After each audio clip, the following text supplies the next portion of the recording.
Hi there, Reverend Al here from my summer corner of the world to yours.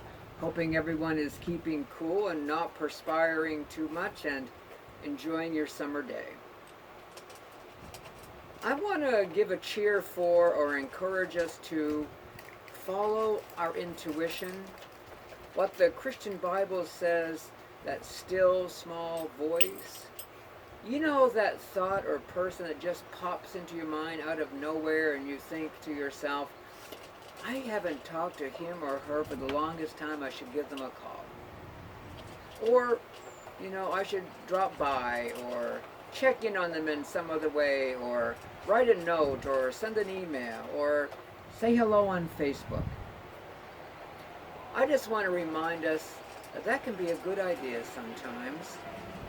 Just the other day, I was traveling across the state to do some of my work, visit someone who was having a difficult time, and a good friend, someone I've known for years. One of those people that come, whatever of life, that they're always there for us during the hard time, the not so good time, and you can be honest and tell the truth and know that you'll be safe and everything is good. This is one of those friends that for me, I love to laugh with her. Sometimes we would go shopping for cards or whatever, and we would just read things and bend over, bursting with laughter, and so much that our stomachs ached and tears dripped off our chins.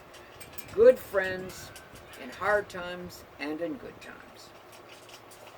So the other day when I was driving, her name, her thought, her face just popped into my mind's eye, and I thought about her and said, oh my gosh, I haven't talked to her in months. And because I was learning Bluetooth while I was driving, I could push a couple of buttons. One would be the phone, the second would be contacts, and her name came up and phone number, and I pushed the button, and in a moment or two, I heard her voice. And I remember answering the phone, or when she picked up, I was very cheerful.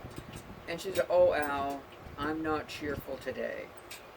And she began to tell me the story about how she'd been really ill and excruciating pain since May. Physicians can't find the problem. She's walking with canes. She's in nonstop, constant pain. And just before I called, the doctor had called to let her know that they had discovered the cause of her illness, and it was not encouraging.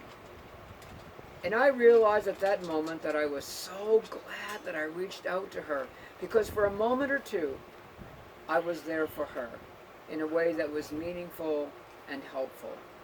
I wonder, have you ever had that happen to you? Maybe even recently, where you reached out to someone, they popped into your mind, and you just did it. I don't know about you, but certainly for me, it's so easy to think I should reach out to them. The moment is fleeting, the idea passes, and the opportunity is lost. Melody Beattie, who I read a lot from during this time of COVID-19, and these very nice snippet messages that seem to fit us very well, as certainly me, wrote something along this line, and I want to share it with you. So again, today I encourage you to find a place that you can relax, put your feet up, close your eyes if you're comfortable, or set your gaze in a spot that's relaxing. As I read this very brief and thoughtful but effective reflection, I hope it is meaningful for you. It's entitled, You're Free to Open Your Heart. Open your heart to the people you love. Open your heart to the world. Open your heart to God, to the universe, to life and all the creatures and creations in it. Open your heart as much as you can. It's safe to open your heart now. There was a time when you believed that the only way to protect yourself was to shut down and close your heart. You have learned so much. You have learned the powers of honesty, compassion, forgiveness, and kindness. You will no longer become stuck or trapped if you open your heart. You can leave it if you want to. You can say what you need to. You no longer need to protect yourself by guarding your heart with heavy armor you wore in the past. Now you are free. Free to open your heart. Free to open yourself to the universe. A woman I once met gave me a lovely visualization to use. She wrote, "Picture your heart, and in front of your heart see a beautiful rosebud, tightly closed. Whenever you want your heart to open, picture the rose blooming wide, beautiful, alive, and fragrant. Whenever you want to retreat, turn the rose back into a bud." Open your heart to the world, to the people who live and love in it. Open yourself to creation. Open yourself to God, to life.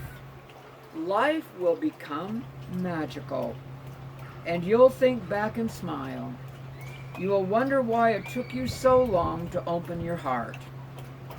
Her final thought is, open your heart as much as you choose, as much as you can, and share it with the world. I love that song called "The Rose," often sung by Bette Midler, and a part of it she reminds us all that we are the seeds of love. Only you, only me, we're the ones who can respond and reflect and act. I invite you to think about that. When that still small voice, when your gut just tells you to do something, when a friend's memory or face pops into your mind's eye and you hadn't seen them for a while and you get that little twinge of, I ought to reach out. Please do. You'll be glad you did, and it may help someone else. Amen.